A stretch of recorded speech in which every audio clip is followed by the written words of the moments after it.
Polling కు సమయం దగ్గర పడే కొద్దీ రాష్ట్ర వ్యాప్తంగా పెద్ద మొత్తంలో నగదు పట్టుబడుతోంది. ఎటువంటి ఆధారాలు లేని నగదును పోలీసులు స్వాధీనం చేసుకుని నిందితులను అదుపులోకి తీసుకుంటున్నారు. నిన్న ఒక్క శ్రీకాకుళం జిల్లాలోని 5,07,00,000 రూపాయలను పోలీసులు స్వాధీనం చేసుకున్నారు.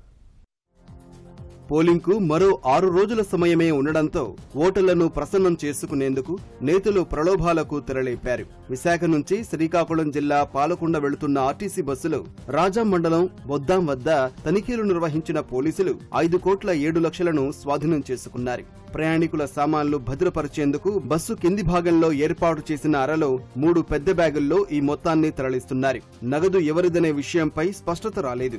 అదే బస్సులో వైకాపా కీలక నేత పాలవలస రాజశేఖర్ తనయుడు, ఆ పార్టీ పాతపట్నం అభ్యర్థి రెడ్డి శాంతి సోదరుడు విక్రాంత్ ఉండడం పలు అనుమానాలకు తావిస్తోంది. అయితే కేసును లోతుగా విచారించేందుకు సిద్ధమైన పోలీసులు ప్రత్యేక బృందాన్ని విశాఖకు తరలించనున్నారు. బస్సు ఎక్కడి నుంచి ఏ సమయంలో ప్రారంభమైంది, బస్సులోకి నగదు ఎలా వచ్చింది అనే సమాచారాన్ని సేకరించనున్నారు. అన్ని కోణాల్లోనూ కేసును దర్యాప్తు చేస్తున్నట్లు ఎస్పీ నవదీప్ సింగ్ గ్రేవల్ చెప్పారు. రాజం టౌన్ పరిధిలో విశాఖపట్నం నుంచి పాల్గొండ వెళ్తున్న ఒక ఏపీఆర్టీసీ బస్లో 5,07,85,900 ఈ క్యాష్ స్వాధీనం చేయడం జరిగింది. ఈ వైఎస్ఆర్ సంబంధించిన వ్యక్తి ఉన్నారు, అఫిలియేటెడ్.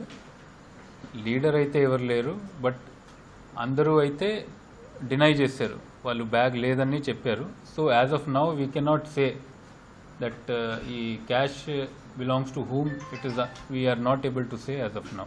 ఒక టీమ్ ఫామ్ చేస్తాము, వాళ్ళు వెళ్ళి అన్ని చోట్ల వెళ్ళి డీటెయిల్స్ కలెక్ట్ చేసుకుంటారు. సీసీటీవీ కెమెరా కానీ బ్యాంక్ డీటెయిల్స్ కానీ అంతా కలెక్ట్ చేస్తారు. సో అప్పుడే మనకి తెలుస్తుంది.